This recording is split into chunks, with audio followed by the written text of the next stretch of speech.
ರಕ್ಷಿಸುತ್ತೆ. ಬರೀ Amrut noni reach root premium hair oil. ಇನ್ನು ಪ್ರಜ್ವಲ್ ರೇವಣ್ಣ ವಿಚಾರಣೆಗೆ ಬಂದರೆ ಪ್ರಶ್ನೆಗಳ ಸುರಿಮಳೆಗೈಯುವಂತ ಸಾಧ್ಯತೆ ಇದೆ. ಈಗಾಗಲೇ ಪ್ರಶ್ನೆಗಳನ್ನ ಸಿದ್ಧವಾಗಿ ಇರಿಸಿಕೊಂಡಿದ್ದಾರೆ SIT ಅಧಿಕಾರಿಗಳು. ಹಲವು ಪ್ರಶ್ನೆಗಳನ್ನ ಸಿದ್ಧಪಡಿಸಿಕೊಂಡು ಇಟ್ಕೊಂಡಿದ್ದಾರೆ ತನಿಖಾಧಿಕಾರಿಗಳು. ಆರೋಪಿಗೆ ಸರಿಯಾಗಿ ಗ್ರಿಲ್ ಮಾಡೋದಕ್ಕೆ SIT ಟೀಮ್ ರೆಡಿ ಆಗಿದೆ. ಯಾಕೆಂದ್ರೆ ಈಗಾಗಲೇ ಬಣ್ಣದ ಎಲ್ಲ ನೋಟಿಸ್ಗಳನ್ನು ಕೊಟ್ಟಾಯ್ತು. ಬರ್ರಿ ವಿಚಾರಣೆಗೆ ಎದುರಿಸ್ರಿ, ಹಾಜರಾಗ್ರಿ ವಿಚಾರಣೆಗೆ ಅಂತ ನೋಟಿಸ್ಗಳ ಮೇಲೆ ನೋಟಿಸನ್ನು ಕೊಟ್ಟಾಯ್ತು. ಆದರೂ ಕೂಡ 33 ದಿನ ಕಳೆದ್ರು ಪ್ರಜ್ವಲ್ ರೇವಣ್ಣ ಇವತ್ತಿನವರೆಗೆ ಒಂದೇ ಒಂದು ವಿಚಾರಣೆಯನ್ನು ಎದುರಿಸಿದ್ದಾರೆ. ಹಾಗಾಗಿ ಗ್ರಿಲ್ ಮಾಡೋದಕ್ಕೆ ಈಗಾಗಲೇ SIT ಅಧಿಕಾರಿಗಳು ಸಿದ್ಧರಾಗಿದ್ದಾರೆ. 20ಕ್ಕೂ ಹೆಚ್ಚು ಪ್ರಶ್ನೆಗಳನ್ನ ರೆಡಿ ಮಾಡಿಟ್ಕೊಂಡಿದ್ದಾರಂತೆ. ವಿಸ್ತಾರದಲ್ಲಿ SIT ಸಿದ್ಧಪಡಿಸಿದ ಪ್ರಶ್ನೆಗಳ ಎಕ್ಸ್ಕ್ಲೂಸಿವ್ ಡೀಟೇಲ್ಸ್ ಇದೆ. ಏನೆಲ್ಲ ಕೇಳ್ತಾರೆ, ಏನೆಲ್ಲ ಪ್ರಶ್ನೆಗಳನ್ನ ಮಾಡ್ತಾರೆ, ಪ್ರಜ್ವಲ್ ರೇವಣ್ಣ ವಿಚಾರಣೆಗೆ ಬಂದ್ರೆ ಪ್ರಶ್ನೆಗಳ ಸುರಿಮಳೆಗೈಯುವುದಕ್ಕೆ ಅಧಿಕಾರಿಗಳು ರೆಡಿಯಾಗಿದ್ದಾರೆ. ಹಲವು ಪ್ರಶ್ನೆಗಳನ್ನ ಫ್ರೇಮ್ ಮಾಡ್ಕೊಂಡು ಇಟ್ಕೊಂಡಿದ್ದಾರೆ ತನಿಖಾಧಿಕಾರಿಗಳು. ಆರೋಪಿಗೆ ಸರಿಯಾಗಿ ಗ್ರಿಲ್ ಮಾಡೋದಕ್ಕೆ SIT ಟೀಮ್ ರೆಡಿಯಾಗಿದೆ. ಒಂದು 20 ಪ್ರಶ್ನೆಗಳನ್ನ ಇಟ್ಕೊಂಡಿದ್ದಾರೆ. ಒಂದು 20 ಪ್ರಶ್ನೆಗಳನ್ನ ಬಂದ ತಕ್ಷಣನೇ, ಆತನನ್ನ ವಶಕ್ಕೆ ಪಡೆಯದ ತಕ್ಷಣನೇ SIT ತನ್ನ ವಶಕ್ಕೆ ಪಡೆಯುತ್ತೆ, ವಿಚಾರಣೆಗೆ ಮುಂದಾಗುತ್ತೆ. ಆ ಸಂದರ್ಭದಲ್ಲಿ ಒಂದು 20 ಪ್ರಶ್ನೆಗಳನ್ನ ಕೇಳ್ತಾರೆ. ಆ ಒಂದು 20 ಪ್ರಶ್ನೆಗಳು ಯಾವುದು ಈಗಾಗಲೇ ಸಿದ್ಧಪಡಿಸ್ಕೊಂಡಿದ್ದಾವೆ. 1 by 1 ಈ ಪ್ರಶ್ನೆಗಳನ್ನು ನೋಡ್ತಾ ಹೋಗೋಣ. ನೋಡಿ, ಇಲ್ಲಿ ತನಿಖಾಧಿಕಾರಿಗಳು ಕೇಳ್ತಾರೆ, ಪ್ರಜ್ವಲ್ ಅವರೇ ನಿಮಗೆ ವಯಸ್ಸು ಎಷ್ಟು? ಪ್ರಜ್ವಲ್ ಅವರೇ ನಿಮ್ಗೆ ಎಷ್ಟು ವಯಸ್ಸು ಅಂತ ಕೇಳ್ತಾರೆ. ಇದು ಮೊದಲನೇ ಪ್ರಶ್ನೆ. ಸೆಕೆಂಡ್ ಕ್ವೆಶ್ಚನ್, ನೀವು ಏನು ಓದಿದ್ದೀರಿ, ಎಲ್ಲಿ ಓದಿದ್ದು, ಈ ತರದ ಬೇಸಿಕ್ ಪ್ರಶ್ನೆಗಳನ್ನ ಕೇಳ್ತಾರೆ. ಎಲೆಕ್ಷನ್ ಮುಗಿದ ತಕ್ಷಣ ತಾವು ಎಲ್ಲಿಗೆ ಹೋದ್ರಿ? 26ನೇ ತಾರೀಕು ಎಲೆಕ್ಷನ್ ಆಯ್ತಲ್ವಾ, 27ನೇ ತಾರೀಕು ನೀವು ಎಲ್ಲಿ ಹೋದ್ರಿ? ನೀವು ಹೆಚ್ಚಾಗಿರೋದು ಹಾಸನದಲ್ಲೋ, ದೆಹಲಿಲೋ, ಬೆಂಗಳೂರಲ್ಲೋ, ಎಲ್ಲಿ ಹೆಚ್ಚಾಗಿರ್ತೀರಿ? ನಿಮ್ಮ ಅಭಿವೃದ್ಧಿ ಕೆಲಸಗಳೆಲ್ಲ ಎಲ್ಲ ಆದವು? ನಿಮ್ಮ ಮೇಲೆ ಕೇಳಿ ಬಂದಿರುವ ಆರೋಪಗಳ ಬಗ್ಗೆ ನೀವು ಏನಂತೀರಿ? ಅಸಲಿಗೆ ಅವು ನಿಮ್ಮ ವಿಡಿಯೋಗಳ? ಇದು ಮೇನ್ ಕ್ವೆಶ್ಚನ್. ಇವಾಗ ಬರ್ತಾ ಇದ್ದಾರೆ ಪ್ರಶ್ನೆಗೆ. ಇದು ನಿಮ್ಮ ವಿಡಿಯೋನಾ? ವಿಡಿಯೋದಲ್ಲಿರುವ ಧ್ವನಿ ಇದೆಯಲ್ಲ ಅದು ನಿಮ್ಮದಾ? ಈ ಪ್ರಶ್ನೆಗಳನ್ನು ಕೇಳಬಹುದು ಅಂತ. ಇನ್ನು ನಿಮ್ಮಿಂದಲೇ ರೆಕಾರ್ಡ್ ಅಂತ ಇದ್ದಾರೆ. ಹೌದಾ, ಇದು ನೀವೇ ರೆಕಾರ್ಡ್ ಮಾಡಿದ್ದ? ಈ ಪ್ರಶ್ನೆನ ಕೇಳ್ತಾರೆ. ರೆಕಾರ್ಡ್ ಮಾಡೋದಕ್ಕೆ ಬಳಸಿದ ಸಾಧನ ಯಾವುದು? ಯಾವ ಸಾಧನದ ಮೂಲಕ ನೀವು ರೆಕಾರ್ಡ್ ಮಾಡ್ಕೊಂಡ್ರಿ? ವಿಡಿಯೋನಾ, ಫೋನಾ, ಏನು? ನೀವೇ ರೆಕಾರ್ಡ್ ಮಾಡಿದ್ರಂತೆ, ಯಾಕೆ ಮಾಡಿದ್ರಿ?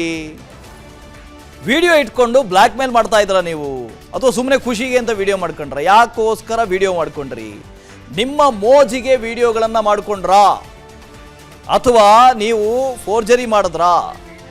ರೆಕಾರ್ಡ್ ಮಾಡೋದು ತಪ್ಪು ಅಂತ ನಿಮಗೆ ಗೊತ್ತಿರಲಿಲ್ವಾ?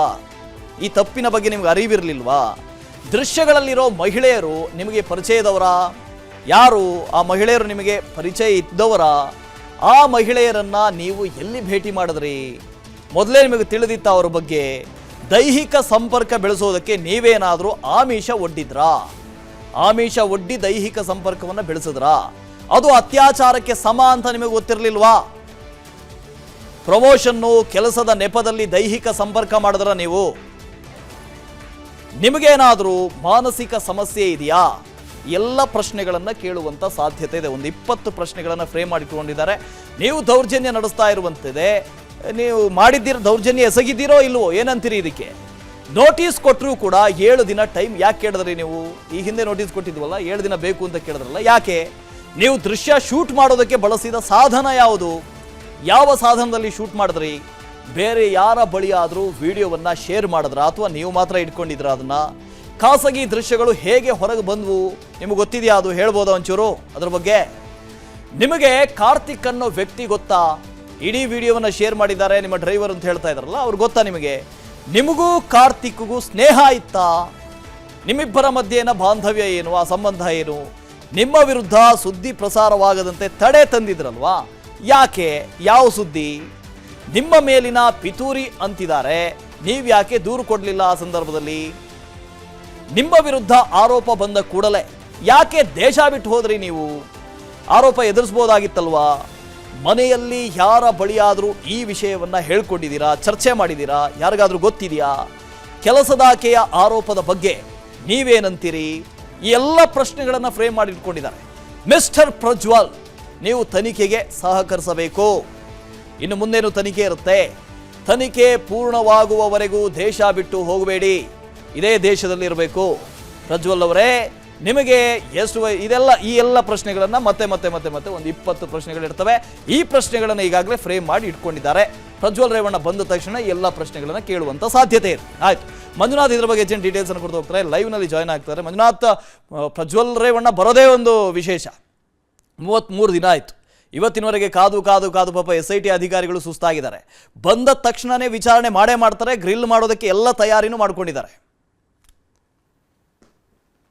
ವಾಸುದೇವ್, ಏನು ಅತ್ಯಾಚಾರ ಹಾಗೂ ಲೈಂಗಿಕ ದೌರ್ಜನ್ಯ ಪ್ರಕರಣದಲ್ಲಿ ತಲೆ ಮುಡಿಸ್ಕೊಂಡಿರ್ತಕ್ಕಂಥ ಪ್ರಜ್ವಲ್ ರೇವಣ್ಣ ಇನ್ನೇನು ಬರೋದಕ್ಕೆ ಗಂಟೆಗಳು ಮಾತ್ರ ಬಾಕಿ ಇರ್ತಕ್ಕಂಥದ್ದು. ಹಾಗಾಗಿ ಎಲ್ಲರೂ ಸಹ ಒಂದು ರೀತಿಯಾಗಿ ಏನು ಪ್ರಜ್ವಲ್ ಎಲ್ಲಿದ್ಯಪ್ಪ, ಯಾವಾಗ ಬರ್ತೀಯಪ್ಪ ಅಂತ ಕೇಳ್ತಿದ್ದಂತ ಪ್ರಶ್ನೆಗಳಿಗೆ ಇವತ್ತು ಮಧ್ಯರಾತ್ರಿ ಉತ್ತರ ಸಿಗುತ್ತೆ. ಬಂದು ಇಂಟರ್ನ್ಯಾಷನಲ್ ಏರ್ಪೋರ್ಟ್ ನಲ್ಲಿ ಇಳಿದ ಕೂಡಲೇ SIT ಅಧಿಕಾರಿಗಳು ಅದನ್ನ ಬಂಧಿಸಿ ಬಂಧನ ಪ್ರಕ್ರಿಯೆ ಮುಗಿಸಿ ವಿಚಾರಣೆಗೆ ಒಳಪಡಿಸುವಂತ ಎಲ್ಲಾ ಸಿದ್ಧತೆಗಳನ್ನ ಈಗಾಗಲೇ ಮಾಡ್ಕೊಳ್ತಾ ಇದ್ದಾರೆ.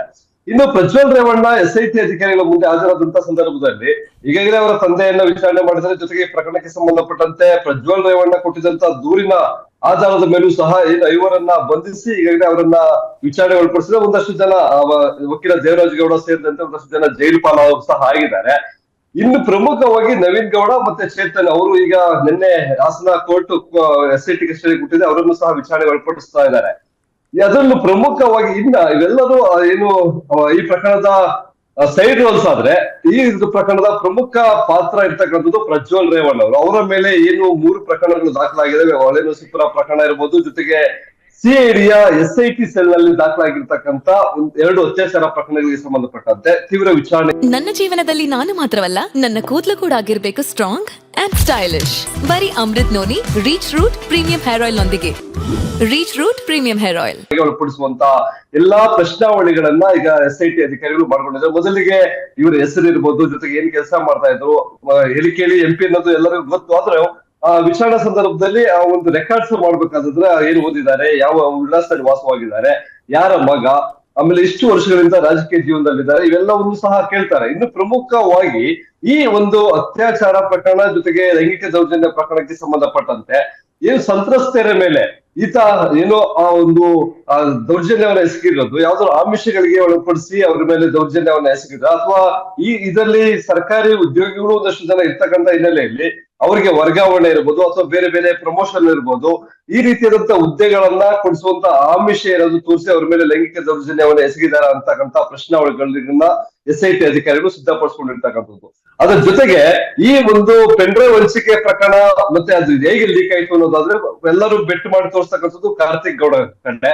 ಆ ಕಾರ್ತಿಕ್ ಗೌಡ ಬಂದು ಪ್ರಜ್ವಲ್ ರೇವಣ್ಣ ಅವರ ಕಾರ್ ಚಾಲಕರಾಗಿ ಕೆಲಸ ಮಾಡ್ತಾ ಇದ್ದ. ಅವರಿಬ್ಬರ ನಡುವೆ ಆಸ್ತಿ ವಿವಾದಕ್ಕೆ ಸಂಬಂಧಪಟ್ಟಂತೆ ಜಗಳ ಆಯ್ತು.